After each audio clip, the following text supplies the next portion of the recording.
में इस समय भारत की ओर सब निगाह उठाए देख रहे हैं। प्रत्येक कोने कोने से, संसार के कोने कोने से लोगों का ध्यान अब भारत की ओर है। यहाँ के टेक्नोलॉजी पर, यहाँ के आर्टिफिशियल इंटेलिजेंस पर, सूचना की तकनीक, संचार की क्रांति, हमारे बढ़ते अर्थ की ओर कदम, हमारा आर्थिक उछाल अथवा औद्योगिक हमारी क्रांति, अथवा हमारे शिक्षा और चिकित्सा जगत में नए कीर्तिमान, अथवा हमारा योग। मैं कहना चाहूँगा भारतीय संस्कृति संपूर्ण विश्व में नए कीर्तिमान गढ़ रही है और भारतीय संस्कृति के प्रति एक दिव्य आकर्षण पैदा हुआ है। और हमें अपने अच्छे नूतन संकल्प पैदा करने चाहिए जिससे कि हम भारत को सर्वोच्च स्थान पर लेकर जा सकें। और हाँ, अब मुझे तो ये भी लगता है कि भारत पूरे विश्व का नेतृत्व करने के लिए सर्वसमर्थ है और ये संकल्प के कारण है। क्योंकि प्राण प्रतिष्ठा के लिए बहुत सारे कार सेवकों को निमंत्रण है, उनको निमंत्रण है जिन्होंने इस समय में बलिदान दिया। कार सेवकों को लेकर एक बयान आया एक ऐसे नेता का जो मुझे लगता है हिंदुत्व और हिंदू धर्म पर हमला लगातार करते रहे हैं। अब तो शायद उन्हें बहुत गंभीरता से लोग लेते भी नहीं है। स्वामी प्रसाद मौर्य कह रहे हैं कि उस समय की सरकार ने अपनी जिम्मेदारी निभाई थी जब उन्होंने कार सेवकों पर गोली चलाई। देखिए, गोली चलाना कोई ये विकल्प नहीं था। पानी की बौछार कर सकते थे, आप बाधा खड़ी कर सकते थे, और अनेक उपाय ऐसे हैं जिन उपायों से आप भीड़ को नियंत्रित कर सकते हैं। तो ये गोली चलाना तो बड़ी अमानवीयता थी। गोली कोई उपाय नहीं है, ये कोई विकल्प नहीं है कि कोई आंदोलन कर रहा है आप सीधे गोली चला दें। आप किसी के प्राण लेंगे आंदोलनों में, और वो आंदोलन तो अस्मिता की रक्षा के लिए, वो आंदोलनकारी निहत थे, वो निरीह बेचारे भोले भाले, आप उन पर गोली चला रहे थे और आप कहते हैं कि ये राजधर्म था। जिनकी आप चर्चा कर रहे हैं वो विवेक शून्य प्राणी हैं। ऐसे व्यक्तियों पर दया ही करनी चाहिए जो पूरी तरीके से अपनी मानसिकता में एक विकृति देख रहे हैं, अथवा उनके पास में कोई संतुलन रहा नहीं है, उनके पास विवेक खो चुका है। और ऐसे लोगों के बयानों पर भारत गंभीर नहीं है। आचार्य जी, मैं आपसे पूछूंगी, पिछले कुछ समय में हमने देखा है, चाहे वो केदारनाथ का जीर्णोद्धार हो या फिर काशी विश्वनाथ मंदिर की पुनः स्थापना हो, इसी के साथ साथ महाकाल लोक हो, अब प्रभु श्री राम का भव्य मंदिर, आपको लगता है कि सनातन के लिए ये एक तरह का पिछले कुछ सालों में एक स्वर्णिम सफर है और ये एक तरह से पुनः स्थापना और पुनः प्रतिज्ञा का भी समय है सनातन के लिए? आप बिल्कुल ठीक कह रही हैं। भारत में एक स्वर्णिम युग आया है, सांस्कृतिक चेतना के उत्थान का युग है। मैं ऐसा कह सकता हूँ ये मानवीय मूल्यों के प्रसार का युग है। ये भारतीय आध्यात्मिक आभा प्रभा और भारतीय जो दिव्य मूल्य हैं, भारत के जो नैतिक मूल्य हैं, उनके सर्वत्र प्रसार का युग है।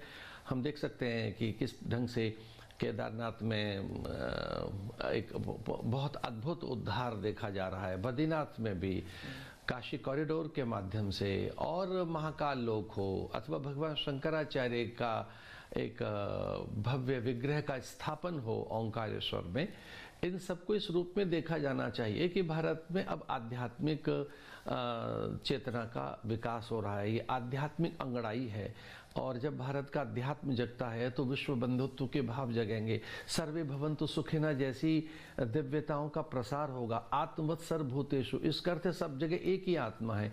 हम पूरे विश्व को कुटुंब मानने वाले प्राणी, सभी की हित की चिंता करने वाले प्राणी।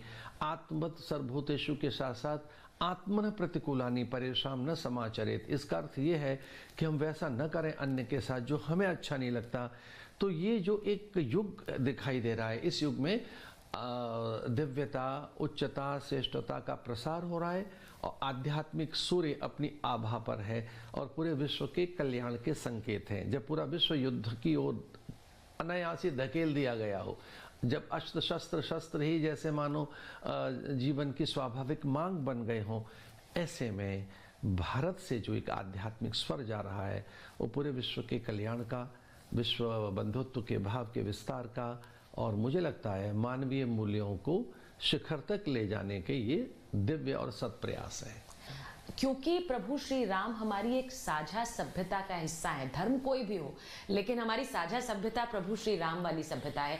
आपको लगता है इसी विचार से शायद ये एक अनुरोध किया गया वीएचपी की तरफ से कि जिस दिन प्रभु श्री राम विराजे भव्य मंदिर में, उस दिन हर घर दिया जलाया जाए, हर घर उत्सव हो, क्योंकि इस अनुरोध को भी बहुत से लोग इसका एक राजनीतिक पहलू बनाकर आगे रख रहे हैं कि बाकी धर्म के लोग क्यों करें ऐसा। देखिए, अगर हम एक बार भी आह्वान कर दें कि सब अयोध्या चलो, तो आप जानते हो क्या जाएगा। गांव गांव, गली मोहल्ले में हर जगह लाखों लोग, सड़कें कहाँ होंगी इतनी। तो ये तो एक अच्छा आह्वान है कि अपने घर द्वार देहरी पर भगवान के मंदिर में हम दीप जलाएं। बल्कि ये भी आह्वान किया गया है कि जो स्थानीय मंदिर हैं उस समय 12 बजे भोर से लेकर 12 बजे तक मंदिर में बैठे वहाँ भजन कीर्तन करें, तो सत्संग करें, स्वाध्याय करें और दिया जलाएं।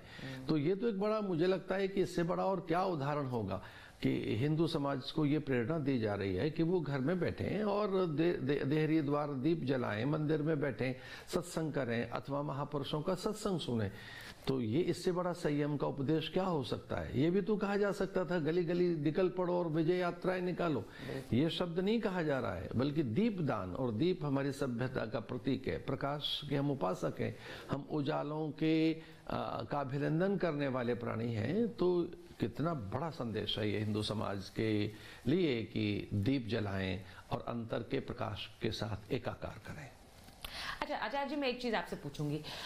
जो विपक्षी पार्टियां हैं उनका कहना है कि राम मंदिर की प्राण प्रतिष्ठा 2024 के चुनावों से जुड़ी हुई है और बीजेपी इसका चुनावी फायदा उठा रही है।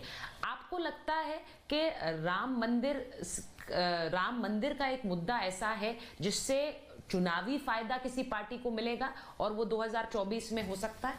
राजनेताओं के पास सिवाय चुनाव के और कोई विचार होता ही नहीं है, और वो जब कभी देखते हैं तो किसी एक ही दृष्टि से देखते हैं। राम सर्वव्यापी सत्ता है, राम मंदिर का चुनाव से कोई लेना देना नहीं है। पूरे देश में बड़ी व्याकुलता और आतुरता से प्रतीक्षा है कि राम अब क्यों नहीं प्रतिष्ठित हो रहे हैं, और इस प्रकार की ये व्याकुलता कितनी चरम पर थी हिंदू समाज की व्याकुलता। 22 जनवरी को राम प्रतिष्ठित होकर सबके लिए सहज सुलभ होंगे, इसका चुनाव से कोई लेना देना नहीं है। लेकिन हाँ, ये सच है कि अब राममय है पूरा देश। कौन नहीं जानता है कि अब राम के विमुख होकर, राम से द्रोह करके, राम से दूर जाकर अथवा राम के लिए कोई अपवचन कहकर किसी का कल्याण होगा, ये अच्छी बात नहीं है। मुझे नहीं लगता कि राम द्रोह करके कोई बहुत आगे बढ़ सकता है। राम को शीश नवाएं, राम को शीश झुकाएं, और मैं आह्वान करता हूं कि राम मंदिर पहुंचे, अयोध्या प्रणाम करने, दर्शन करने, और कोई भूल भी हो गई है तो उसका प्रायश्चित करने के लिए। अच्छा, बहुत से ऐसे लोग हैं जो आम लोग हैं आचार्य जी, वो चाह रहे हैं कि वो राम मंदिर की प्राण प्रतिष्ठा देख पाए, राम मंदिर में जब रामलला विराजमान हो। लेकिन जब अखिलेश जी को न्योता मिला है तो वो कह रहे हैं कि मैं इन लोगों को नहीं जानता जो निमंत्रण देने आए, तो मैं निमंत्रण कैसे स्वीकार कर सकता हूँ। अब उनका सोचिए, जो भक्त चाह रहे हैं कि हमें मिल जाता, हम चले जाते 22 तारीख। मुझे लगता है कि सबको पहुंचना चाहिए, सभी को, विचारकों को, मनीषियों को, राजनेताओं को, आविष्कारकों को, चिकित्सक, शिक्षकों को, कृषक को, शिल्पकार को, वास्तुकार को। भाई मैं कहता हूं भारत के हर प्राणी को राम मंदिर जाना चाहिए। और कौन किस तरह के आमंत्रण की अपेक्षा कर रहा है, आमंत्रण की अपेक्षा न करें ना, भगवान के दर्शन की लालसा लेकर पहुंचे अयोध्या, और जब समय लगे तब पहुंचे, पर किसी आमंत्रण की अपेक्षा न की जाए। योगी आदित्यनाथ कहते हैं ये राष्ट्रीय मंदिर है और ये राष्ट्रीय पर्व है।